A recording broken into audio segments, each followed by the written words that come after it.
Bonjour à tous et soyez les bienvenus dans ce nouveau let's play de Spyro le Dragon, premier du nom sur PlayStation. Je sais pas vous, mais moi, ce petit monde me fait vraiment penser à... vraiment à un monde, je dirais, de médiéval fantastique, hein, je veux dire. Bon, mis à part qu'on a certes des dragons, et ah bah tiens, lui il avait même une vie dans son sac à dos, dans sa hotte de Père Noël. Non mais, sérieusement, regardez-moi ça vous fait pas penser à une espèce de château, ça, en face? C'est, voilà, il y a un côté conte pour enfants, monde merveilleux, château médiéval, machin. Alors, les collines de pierre. Entrée dans collines de pierre. Donc évidemment, maintenant, j'ai plus de joyaux trouvés, puisque forcément, le niveau, je l'ai rempli à fond. Parce que j'aime bien faire ça aussi dans Spyro, c'est finir à 100% chaque niveau quand j'y vais, donc.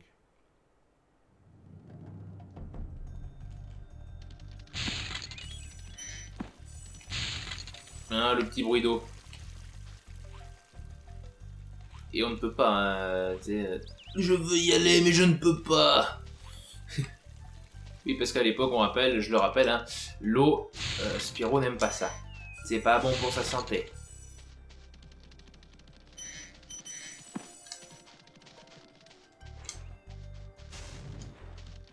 Le petit bruit, évidemment, chaque ennemi fait des bruits particuliers, donc c'est assez sympa.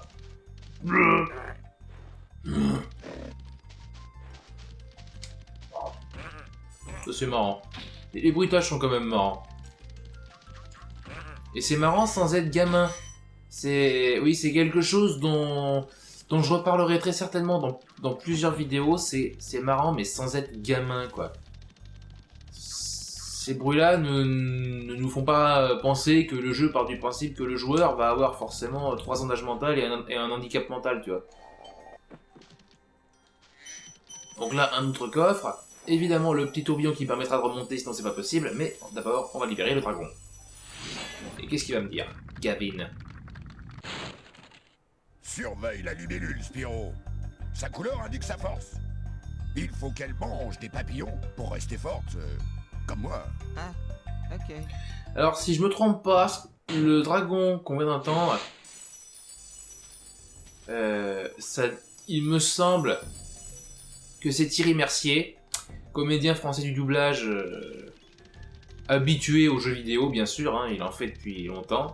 Surtout si effectivement Spyro le Dragon il était déjà là, quoi. Il a notamment joué le rôle de Dominique Santiago dans les Gears of War. Il a aussi doublé... Qu'est-ce qu'il a doublé d'autre? Plusieurs personnages dans Dragon Age et Mass Effect. Notamment Javik, le protéin, dans Mass Effect 3. Voilà, c'est un personnage c'est un comédien qu'on a l'habitude d'écouter et j'adore, quoi. Lorsque tu libères un des dragons ou que tu te poses sur une de leurs plateformes, tu enregistres ta progression. Cela peut être très utile si tu es en danger, mais cela ne risque pas de t'arriver, hein, Spyro? Alors non, pour les premiers niveaux, ça, je pense que je devrais m'en sortir. Hein. Il y a des chances quand même pour que ça se passe plutôt bien. Donc ouais, non, je n'ai pas de crainte particulière vis-à-vis de ça. Donc là, on entend un petit bruit, donc ça veut dire qu'il y a une vie qui traîne par là. Voilà, elle est là.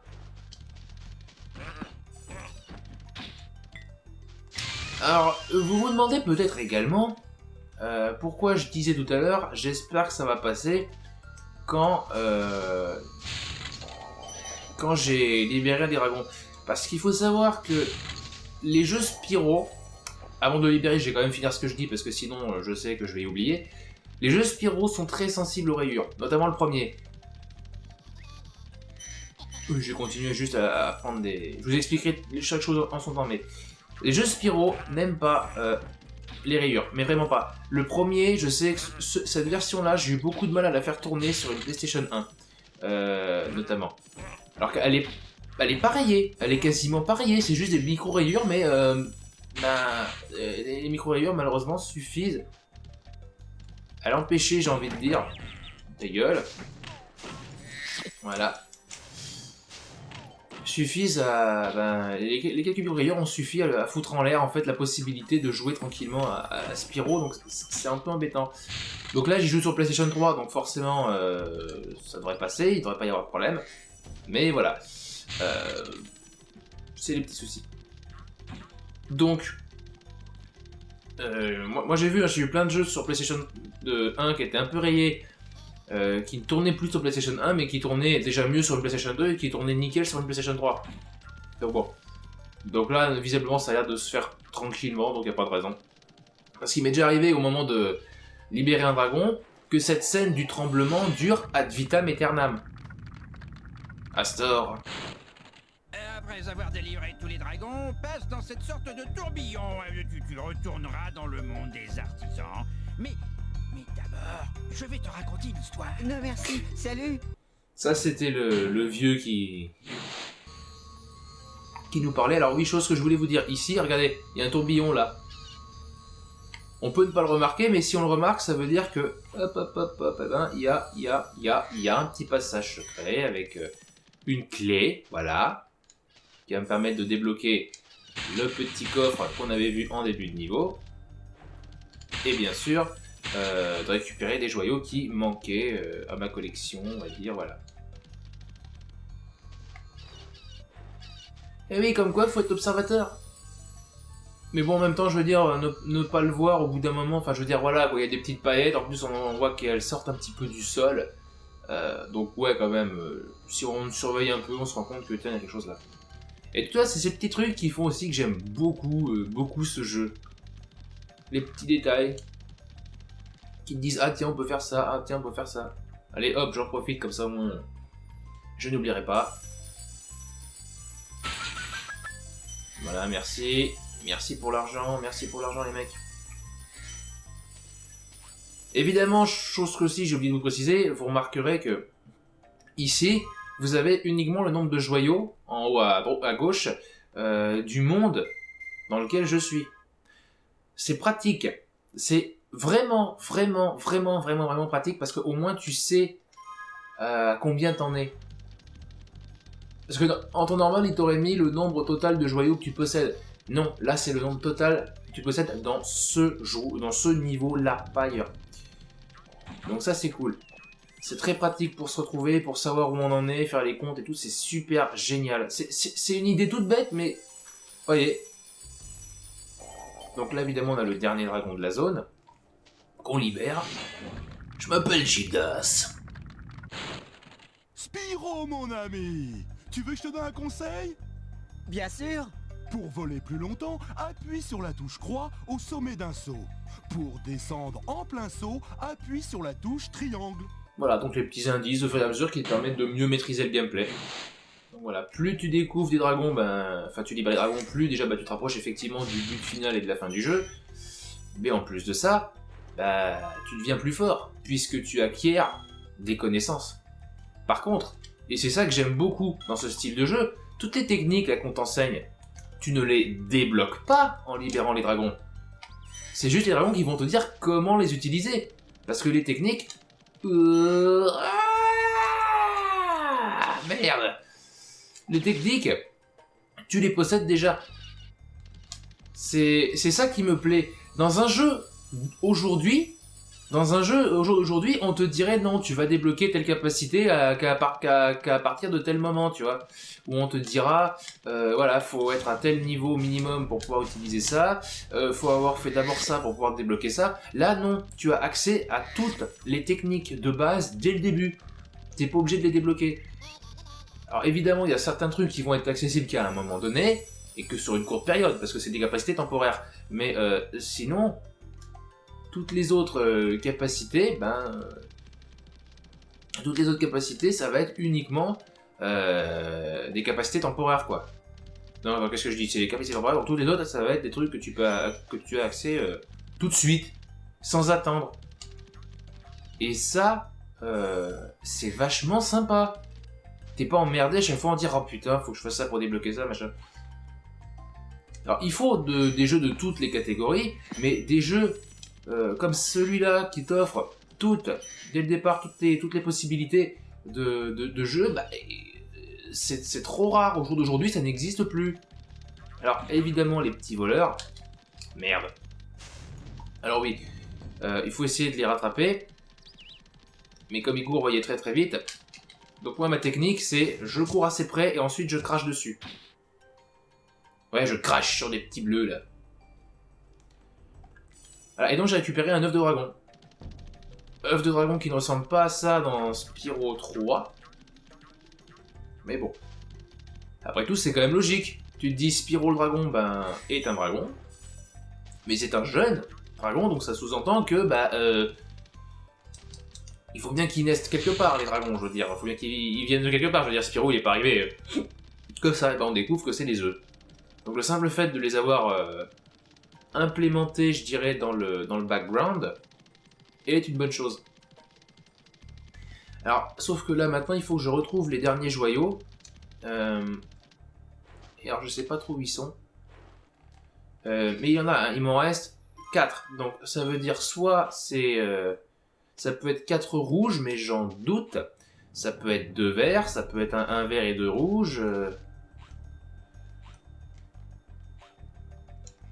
Ça peut être beaucoup de choses, quoi. Et alors, chose qui est intéressante, c'est là, vous voyez, là, il y a des barrières, parce qu'évidemment, on est dans un jeu de PlayStation 1. Les mondes sont ouverts. Spyro est une sorte d'open world.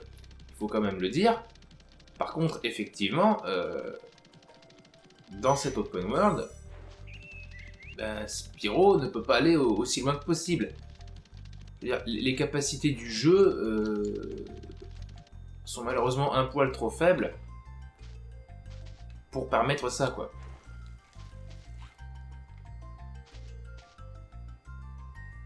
Alors j'essaye de regarder là l'horizon, hein, c'est pas que je fais rien, mais c'est que j'essaie de regarder l'horizon pour voir s'il n'y a pas de clignotement.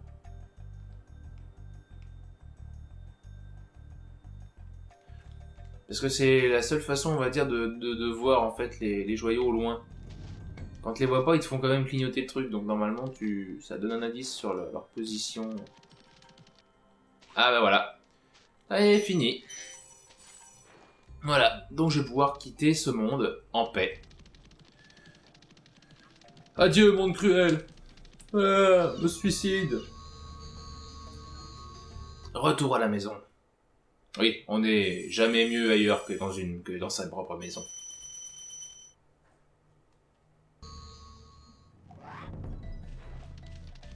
Il n'y avait pas un autre monde par là.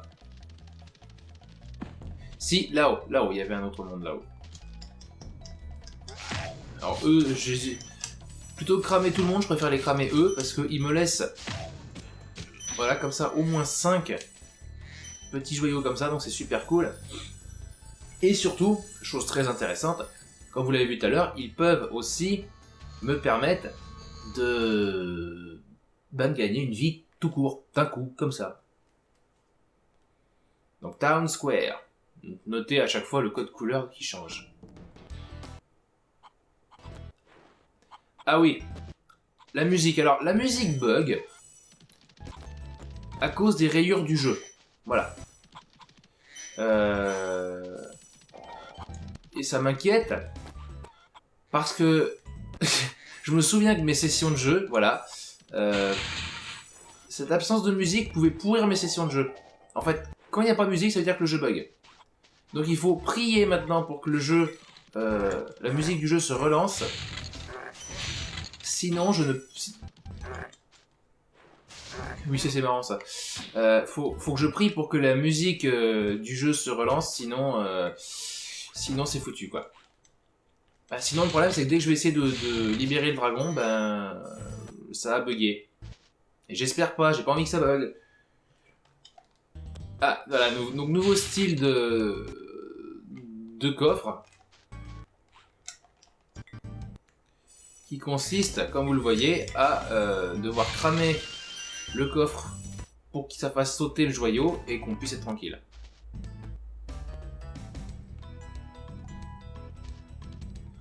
C'est bon, la musique est partie, donc c'est bon.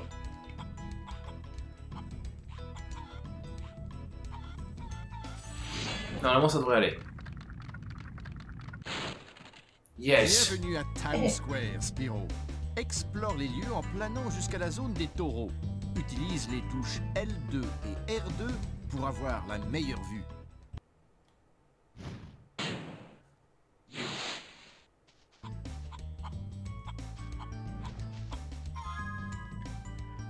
Oui, parce que j'ai déjà essayé je me suis déjà fait avoir il y a quelques années quand j'ai rejoué à ce jeu sur PlayStation 3, parce que c'était de toute façon la seule façon de le lire, sinon ça marchait plus. Ça a été justement bah, j'avais réussi en fait à libérer le dragon, on va dire. Enfin, j'avais touché le dragon pendant en fait le bug de la musique, et je me suis rendu compte que bah, chaque fois que je le faisais pendant le bug de la musique, ça marchait pas. Par contre, dès que la musique avait cessé de bugger, c'était fini.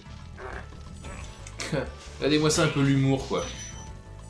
Et ça, voilà, mais ça c'est épique, ça. Mais essayez de trouver un autre jeu qui vous propose ça, en fait. Vous foncez dans le taureau, et il reste planté comme une merde. Citez-moi un autre jeu qui propose des idées comme ça, franchement. Le jeu vidéo d'aujourd'hui manque de ces idées. En fait, les seuls jeux vidéo à ma connaissance qui ont encore des idées un petit peu comme ça, c'était les Metal Gear. Kojima s'amusait. On peut dire ce qu'on veut de Hideo Kojima en tant que scénariste, en tant que... Attends. Ah, merci Spyro. J'avais de grosses démangeaisons au bout des ailes. Sais-tu que tu peux voler plus longtemps en appuyant sur la touche croix au sommet de Non ton mais saut? ton Claude me l'avait déjà dit, merci. Mais... Et donc voilà, ce que je disais c'est que il y a beaucoup de gens qui disent du mal de Kojima, ouais ce mec il se la pète, starification, nanana. Mais en attendant, c'est le seul, au jour d'aujourd'hui, vrai créateur qui... Enfin c'est l'un des seuls, pardon, vrai créateur parce qu'il n'est pas le seul, mais c'est l'un des seuls créateurs de jeux, au jour d'aujourd'hui, qui propose... Bon je vais pas y arriver.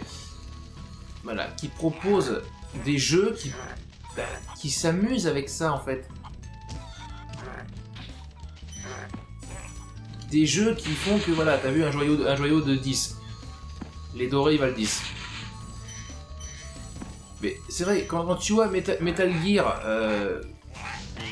qui font par exemple Metal Gear Solid 3, si tu regardes Snake dans le menu et que tu fais pivoter Snake comme ça, au bout d'un moment bah, il va dégueuler. Quand Snake dans Metal Gear Solid 4 peut se cacher dans le...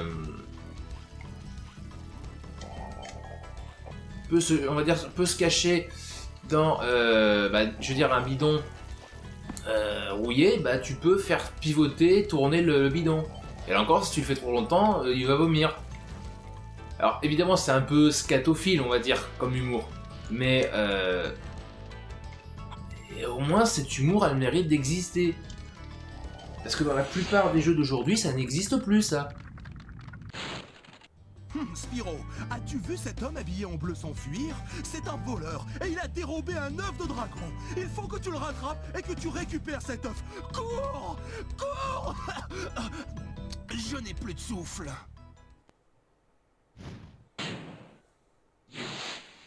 Alors, la voix du dragon me dit quelque chose, mais... par rapport à un comédien, j'entends, parce qu'évidemment, cette voix, je la connais, hein, depuis le temps que je joue à Spyro, oui, forcément. Mais je sais pas quel comédien est derrière cette voix, mais j'ai peut-être quelques idées, mais... Alors, par contre... Voilà, vous avez vu ça? Et on peut pas accéder à cette zone autrement. Alors oui, vous vous demandez peut-être pourquoi je le course pas tout de suite. Je tiens à ramasser tous les joyaux. D'ailleurs, je vérifie s'il n'y en a pas derrière. Tiens. Pendant que j'y suis, autant que je les ramasse. Ah, fait chier. La musique qui se remet à bugger, alors j'espère qu'elle va revenir au bout d'un moment. Ça doit être parce qu'elle boucle en fait. Il doit y avoir une boucle de musique et là, on doit être parti sur la boucle qui bug. Je pense que c'est pour ça. Oula.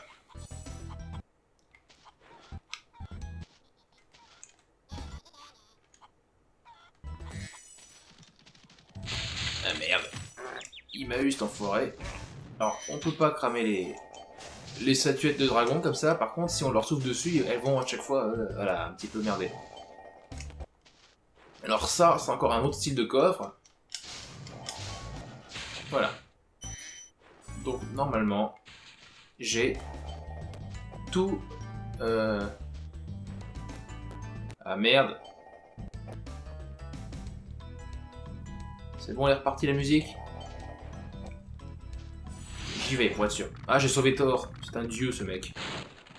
Merci de m'avoir libéré. Ok, rien à me dire, rien à me raconter.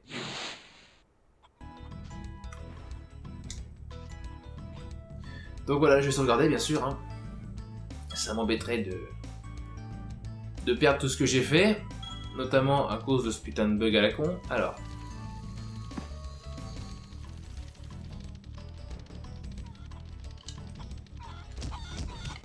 je voulais même pas forcément, j'avais oublié que Sparks était un peu dans un sale état, donc...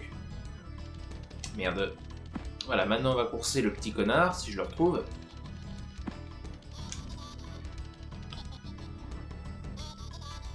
Il est où? Ah, il est là. Ah l'enfoiré! Oui, parce que ça marche dans les deux sens, lui. Lui, il fonctionne dans les deux sens. Donc, ce qu'il faut comprendre, c'est que, voilà, si on le course dans l'autre sens, les grands sauts qu'il fait normalement dans un sens normal, quoi, eh bien, il les refera dans l'autre sens. Hein, donc, c'est un peu la merde, en fait. C'est-à-dire que lui, normalement, les sauts impossibles, lui, il peut les faire. Et pas nous, on peut les se faire foutre. Voilà, donc je préfère lui cramer le cul tout de suite. Et voilà, donc on en a fini avec ce niveau. J'ai plus qu'à aller vers la fin, avant que la musique se mette à boucler et à bugger. D'ailleurs, en parlant de la musique, il me semble que je me suis renseigné, il me semble que le compositeur, c'est en fait le batteur du groupe Police. Il me semble, à vérifier, mais il me semble que c'est ça. Et donc voilà, je suis à présent de retour à la maison. Bien sûr, on ne vous montre pas tous les joyaux que vous avez récupérés, hein, c'est juste une illustration. Ne vous tenez pas en disant « Ouais, mais j'ai pas récupéré ça, j'ai récupéré plus de joyaux que ça, tiens, il y avait tant d'or, on les voit pas tant. » Vous faites pas de soucis, c'est normal. C'est juste une image d'illustration. Voilà. Donc sur ce, j'espère que ce deuxième épisode sur Spyro le Dragon vous aura plu. J'espère que vous m'accompagnerez pour la suite de l'aventure. D'ici là, je vous dis à la prochaine. Jouez bien. Ciao.